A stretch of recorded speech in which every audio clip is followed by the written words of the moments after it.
And you're back to Prime Morning. It's always exciting when we are gracing your screens, and as part of encouraging you, empowering you, especially you young ones out there, the young ones, yes, we the young ones, okay, out there, we bring to you women in business. We bring women who are doing massively well when it comes to entrepreneurship, when it comes to business owning and all that, and they share their story, their struggles with us. And so my guest today is no exception of all that I have said to you. She has an amazing story that she's going to share with us. Get your notepad, your pens ready, and start learning. But I'm not going to give away who my guest is. Let's take a look at this video and find out.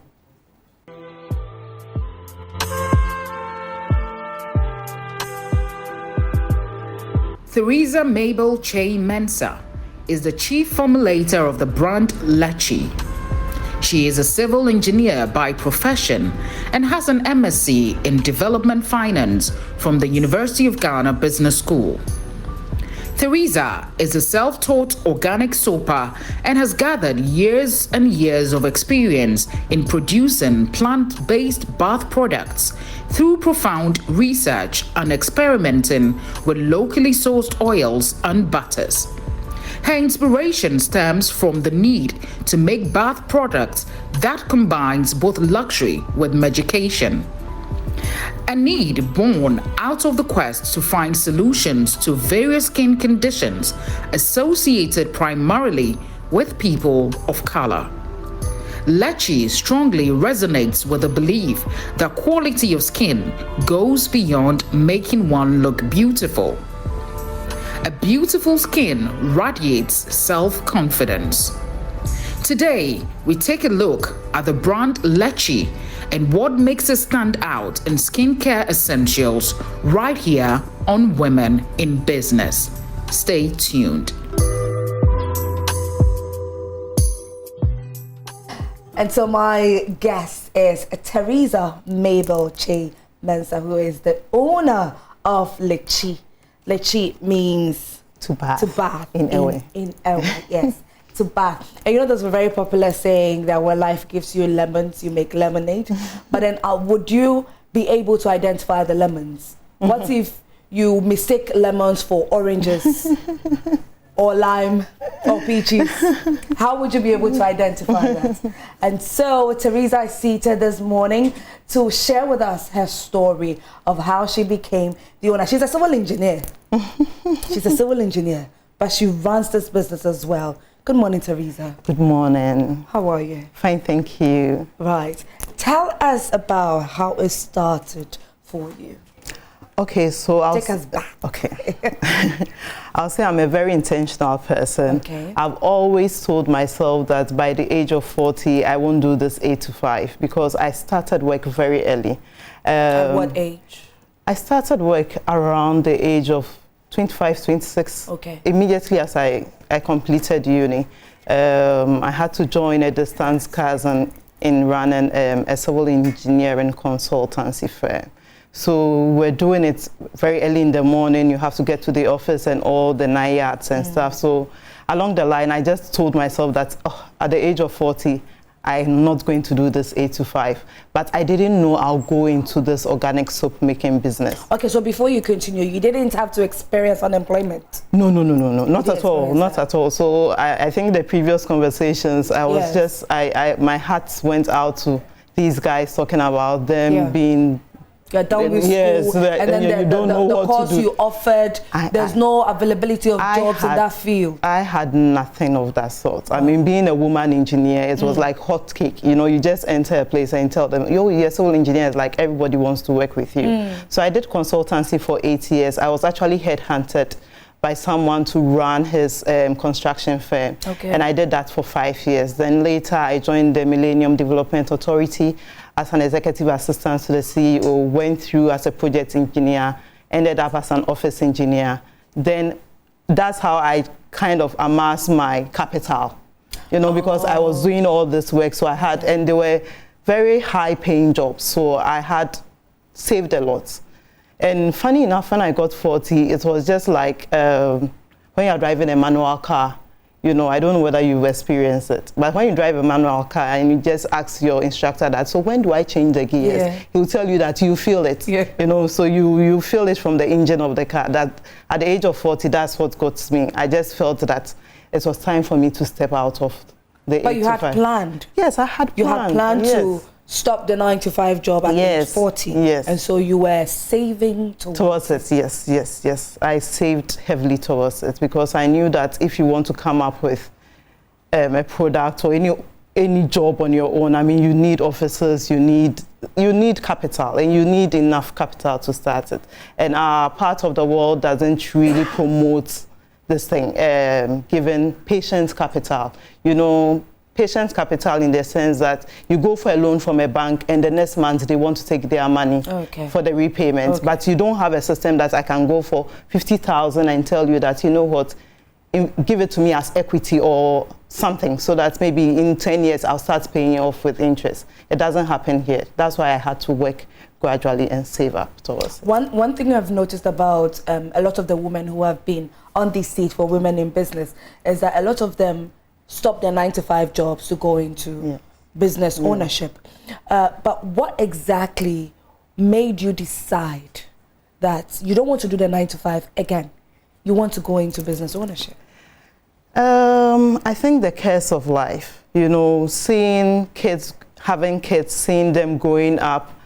How many kids? I have 3 kids. Okay. I have 2 boys and a girl. Okay, so then you ask yourself, do you want your kids to go through this unemployment thing, or do you want to leave them with a legacy that they will decide whether they would like to be doctors or they will help with the family business? So for me, it was, I just wanted to leave a footprint, a legacy.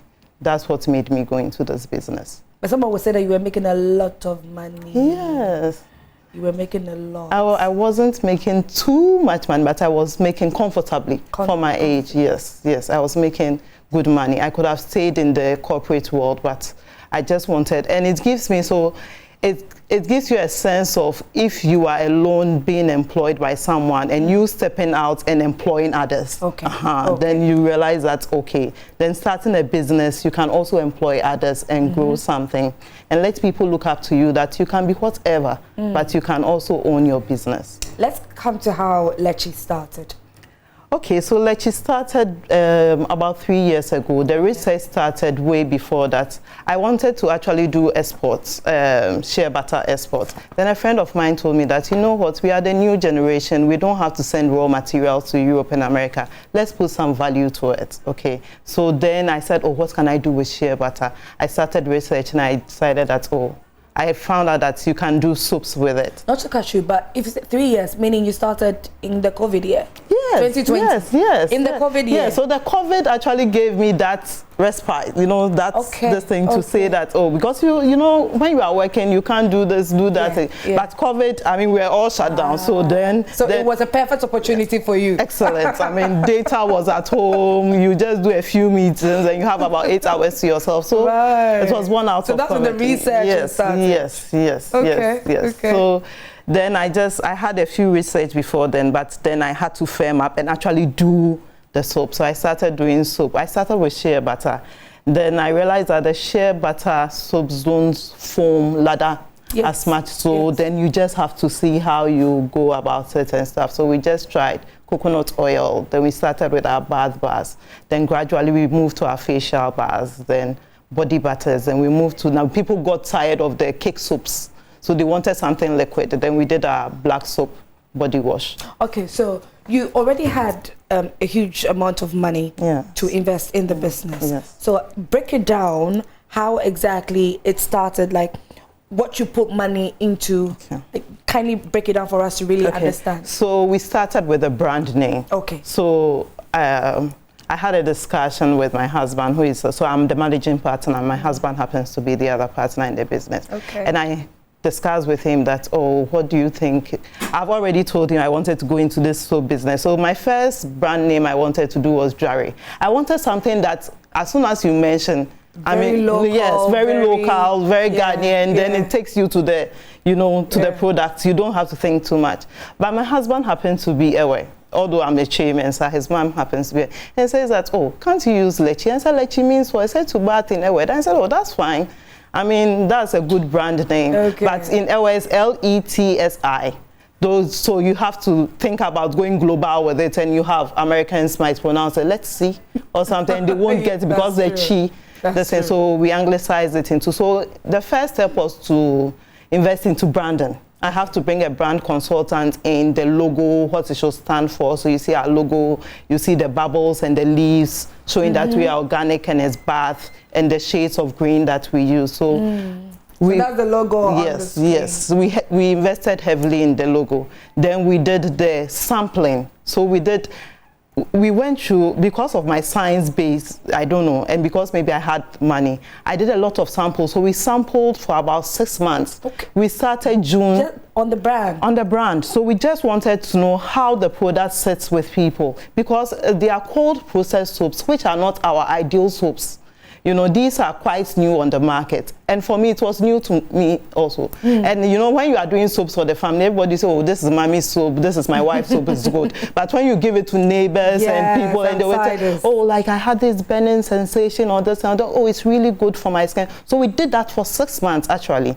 Then we launched it grand on, I think in November 2020. We did a grand launching in my garden and had friends coming over and people giving. So from there, we just took off with it. So for 6 solid months, you pumped money into sampling? Into sampling, because cold processed soap is quite new on our market. And by cold processed soap, I'm saying that soaps that have been manufactured at room temperature, we don't add heat to it. So it's like when I tell you that this is turmeric and honey bar soap, it's like you are taking raw turmeric and honey and applying it on your skin. You get that effect. You know, so we just wanted to know how it sits well with people, and we had excellent reviews. People with skin issues that I had this rash on my skin, I used it for 3 days, it vanished. I had, my son had this teenage body odor, and they used your charcoal and tea tree bath, but it worked for them. I had acne, and so by these reviews, then we realized that, oh, then we can actually say that when you use this bar, it will take care of acne, eczema, yes, you know, so we just, and it has worked well for us. It has on a regular, how long would you say is needed to sample a product, or as somebody who is new into starting a business in what you're doing? Okay, so I wouldn't put a fee to it, because I don't know the market that you are targeting, but sampling is a good thing when you are starting a business. If you can allocate a good money to that, and branding is very important. Branding and sampling, it's just, you shouldn't rush it. No, don't rush it, and don't try and copy people. I know you don't have to reinvent the wheels, but you have to do something that is uniquely yours. Okay, and think it through, and don't ignore the input of consultants. My brand consultant, Final Effects, have been marvelous with us.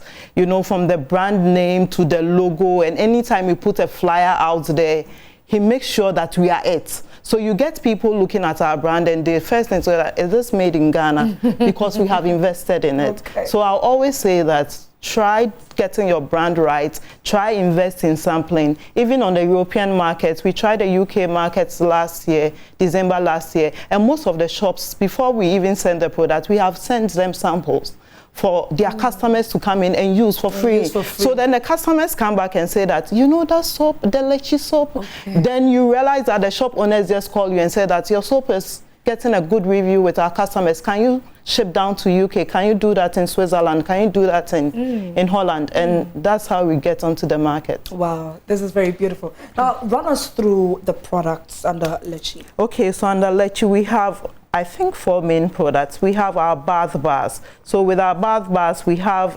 which one? So these are bath bars. Okay. So these are latest bath bars. These are goat milk bath bars, and people wonder, where do you get goat milk from? We actually import the milk from Kenya, Eastern Africa, and goat milk is extremely cleansing for your skin. So you realize why the Asians, Arabs, and Egyptians and stuff, they are queens bath with milk. Milk is deeply cleansing, and this is good for people with eczema. it helps treat eczema. One thing about our range is that we try and work with, so we have mixed luxury with medication.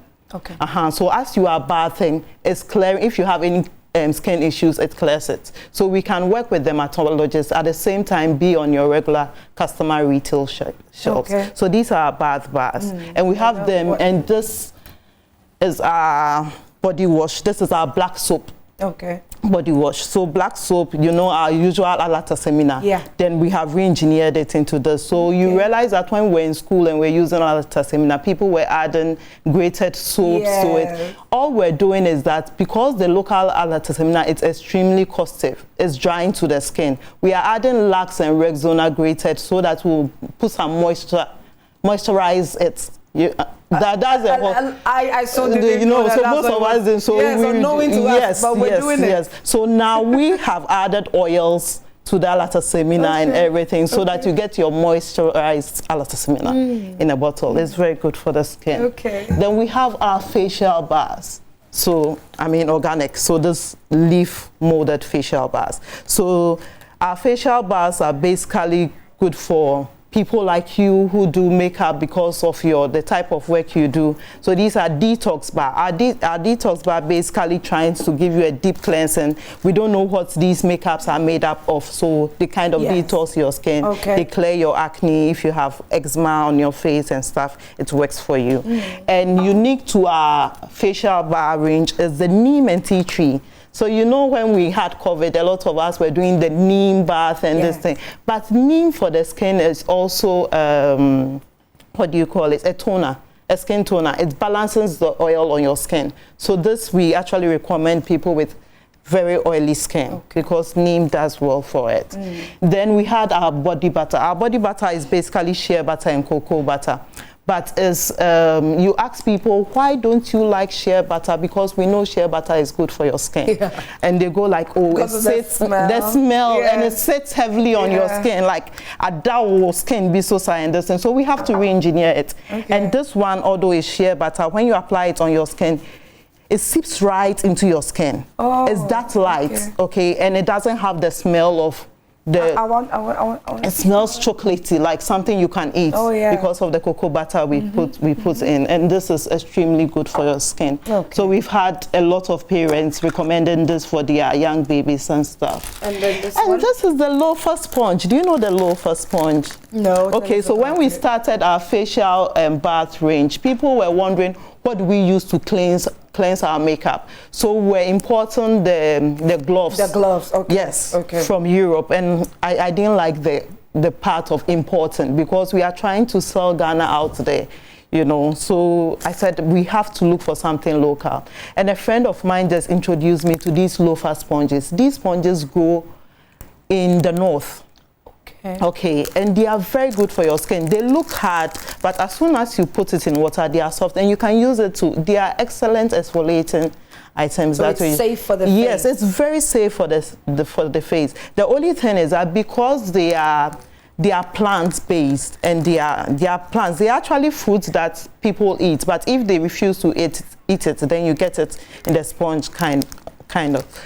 When you use it on your face, you have to dry it very well. Otherwise, they grow fungal and bacterial and stuff. So we always tell people that when you use our sponges, make sure you dry them excessively well in the heat so that you can use it for your next exfoliating this thing. They are marvelous. So that's our Sankofa loafer sponges. Okay. That's leche. Right. Now, you know, someone would say that, okay, you're importing goat's milk from Kenya. Does that not affect the pricing?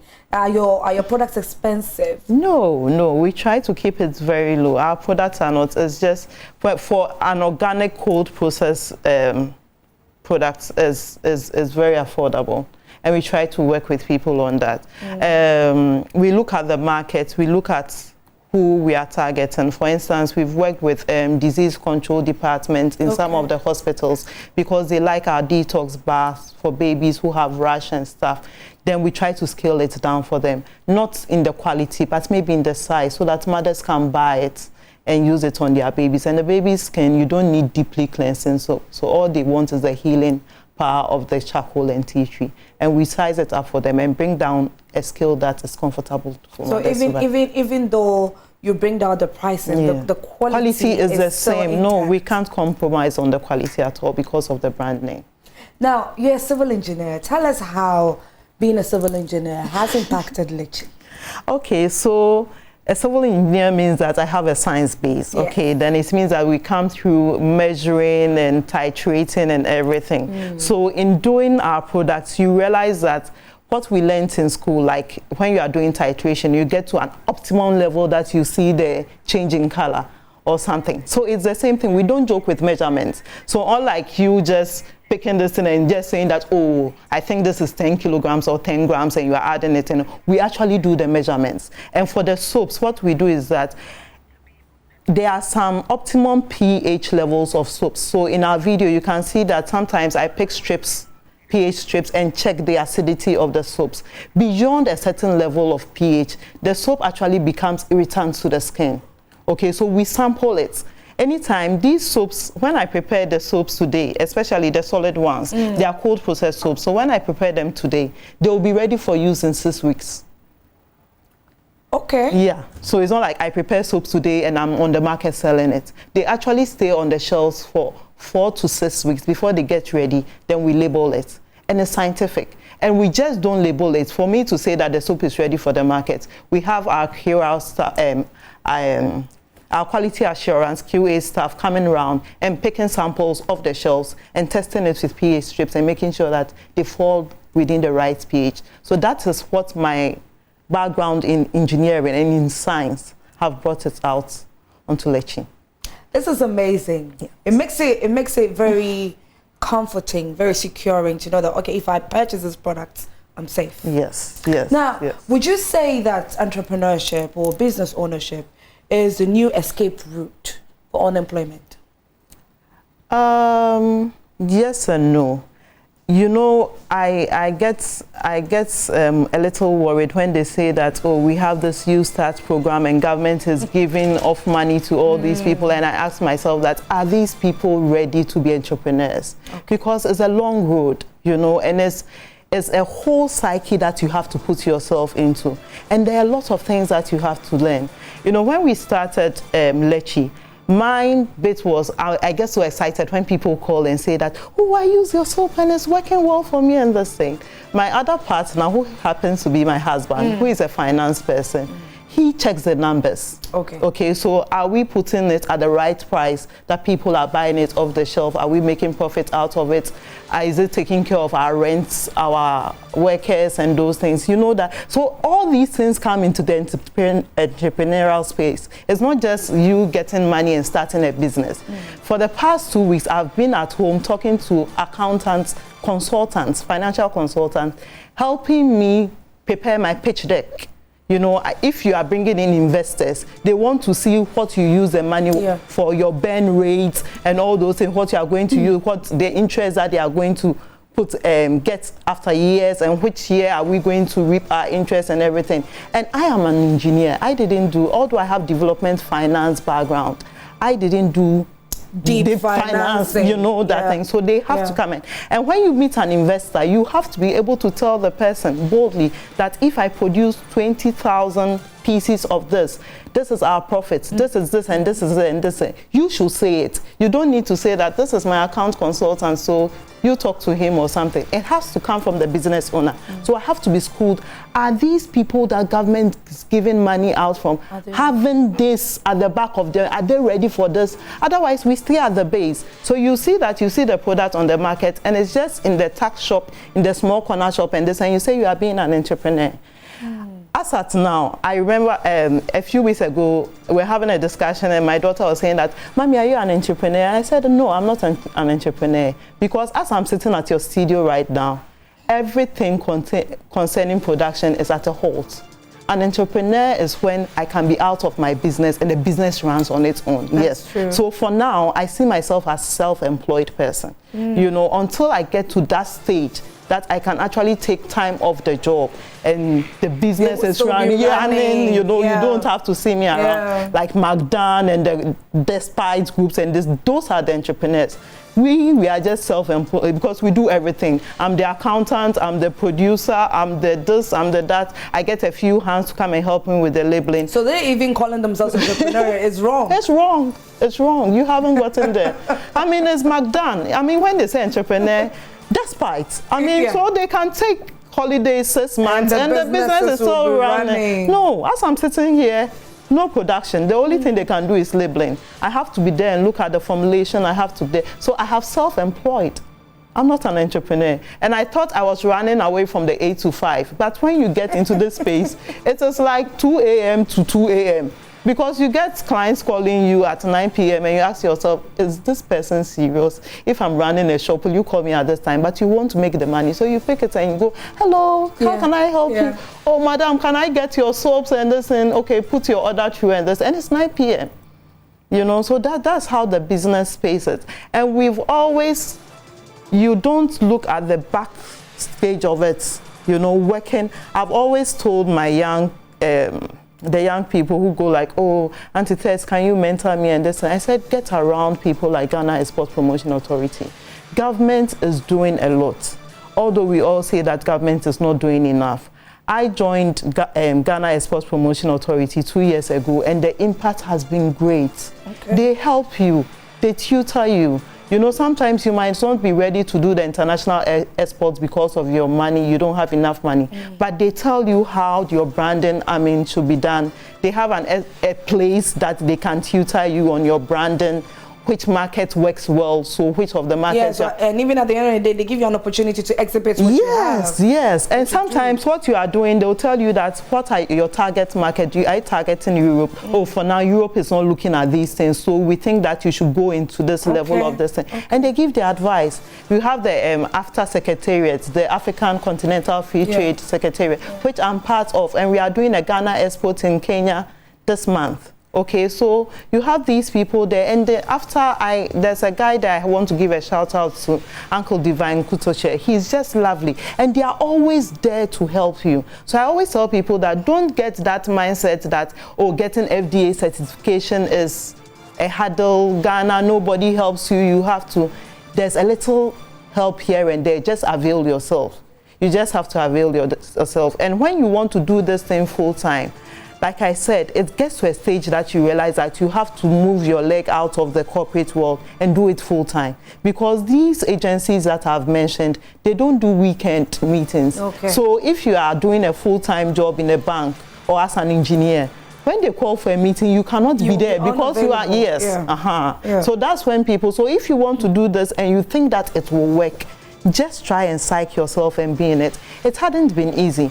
I mean, for a woman, my kids used to do swimming lessons, taekwondo lessons, piano lessons. When I decided to come on board, all these things have to be cancelled out. Because we don't have enough money. I have to sacrifice everything for the business. For the business. Yes, then my husband has to take care of the house, their school fees and everything. So these are some of the little sacrifices we do. You might not be having enough money to buy clothes like you used to, or do hairstyles, so we have to lock our hair.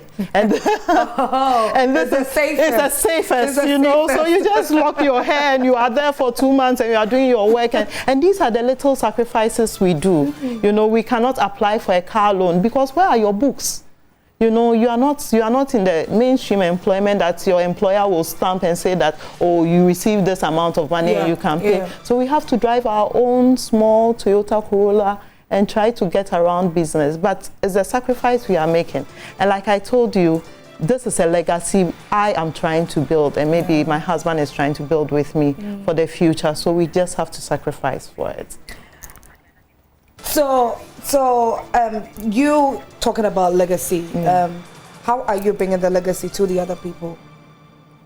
The kids. Yes. So the kids, anybody around, anybody that you would want to impact. Yes. Yeah.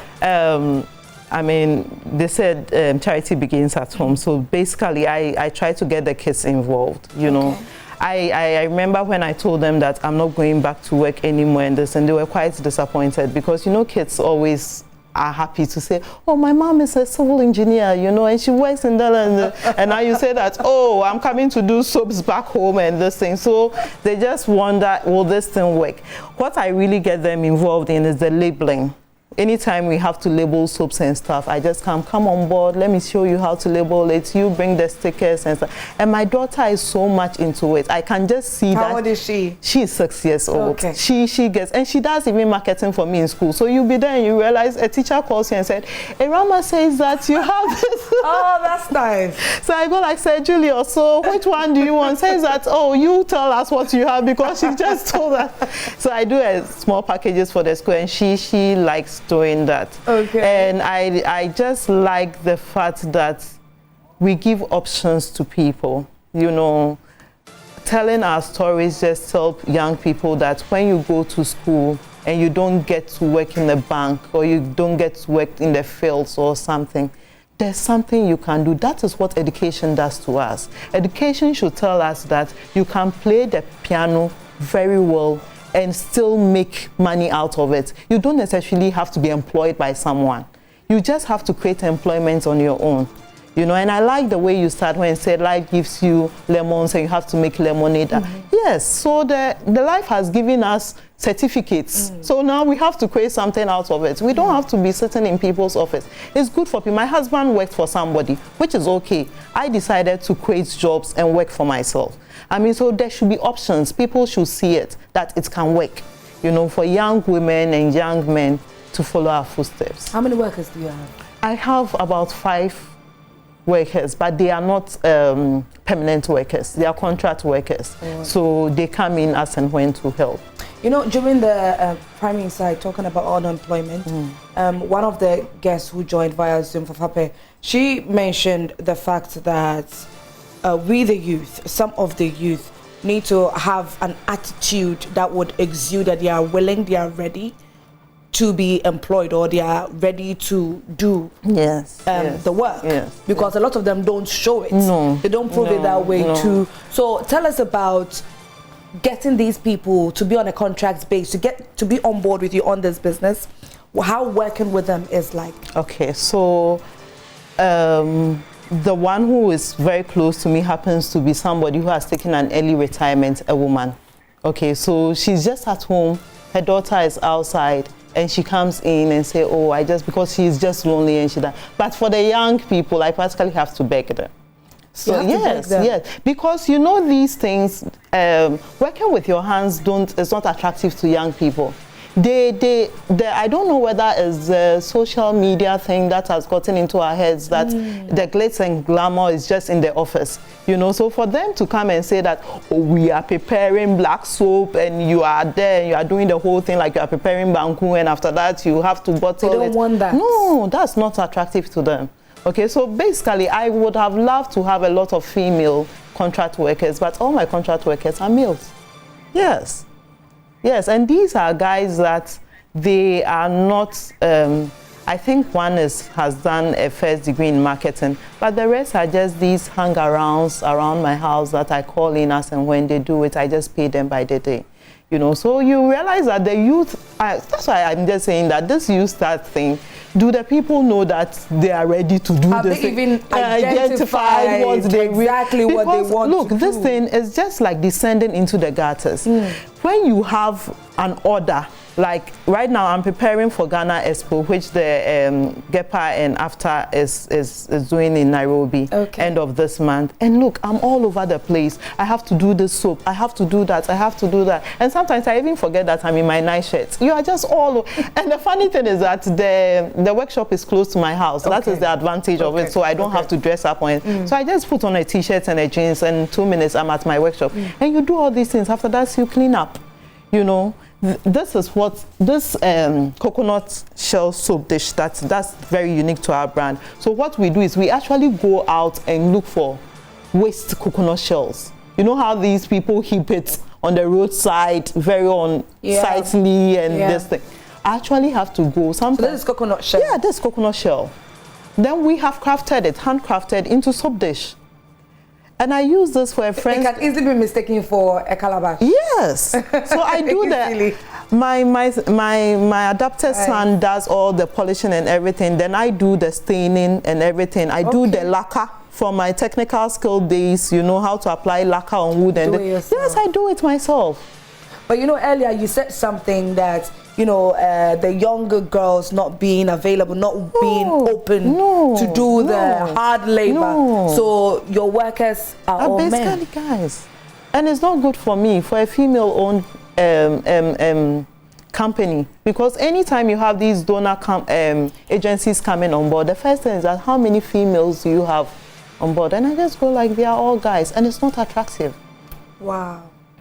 It's not attractive. So that's where we are. I think the social media thing is getting into our heads, you know, and it's high time we intentionally bring our women to think back how our mothers survived these years. Yeah. You know, our mothers used to do all sorts. Yeah. My mother was baking, she was sewing, she was, you know, my mother always says, as a woman, there should be some loose money at home every time. You know, let your man take care of the major, rent, school fees, and those things. But when it comes to charcoal, salt, pepper, those things, I mean, you should be able to have some 1 CD lying somewhere in this thing. But the young girls of today, no. Teresa, final words you would love to give to those who are unemployed out there. Don't tag yourself unemployed. Don't be in it. Anything, just look around. Is it granite that you can mill it into granite paste and rebrand it and sell it? And look, there are Ghanaian retail shops who are looking for made in Ghana. The whole paradigm has shifted. They are looking for us. As soon as you go, they will just take the product and say, let us try. Keep on trying. Keep on trying. We are in a survival mode now in Ghana. We have to keep on trying and make sure that it works. So what I would like to tell every young woman, every young man who is unemployed is that just use your social media space to look for something that is lacking in Ghana and do it. Start. Is it 50 Ghana cedis? Is it 100 Ghana cedis? And when we listen to these stories, sometimes you think that, oh, they are lying. It's true, because when I produce this one at 2 cedis and I sell it for 3 cedis and I reinvest the 1 CD in it, tomorrow I can do 2 of this. Yeah. You understand? Yeah. So that is how people can tell you that I started my business with 100 Ghana cedis and now it's 1 million Ghana cedi, 1 million Ghana. So that's how it works. Yeah, that's how it works. You know, that's how it works. So you just don't even need much to start No, the business. you don't need much. You don't need. And when people realize that you are bringing out a good product, the investors will come on board. Okay. People will try and get you through the, you know, the niches and make sure that your product is out there. Right. You know. Can I give a shout out to my mom? Please, okay, so I would like to say a very big thank you to my mom. A happy Mother's Day in advance. She has been there. You know, I don't see my children from Monday to Friday. They are always with my mom. I see my children only on weekends. So and that's something I have to say. You need a support. You need a family support. Right. And my mom, Mrs. Mabel Edu, she has been tremendous doing that. And I pray for God's help. And I pray that she stays long and help us. Amen. Amen. Also, you were named after your mom? Yes. Okay. Mabel. Glad you noticed it. Teresa, thank you so much for being here. Thank you so much for sharing your story, thank you your so journey much for having with me. us. And so, viewers, this is where we end Women in Business. My guest today has been Teresa Mabel Chaimensa, who is the owner of Lechi Nature's Bath. Nature's Bath. Thank you once again.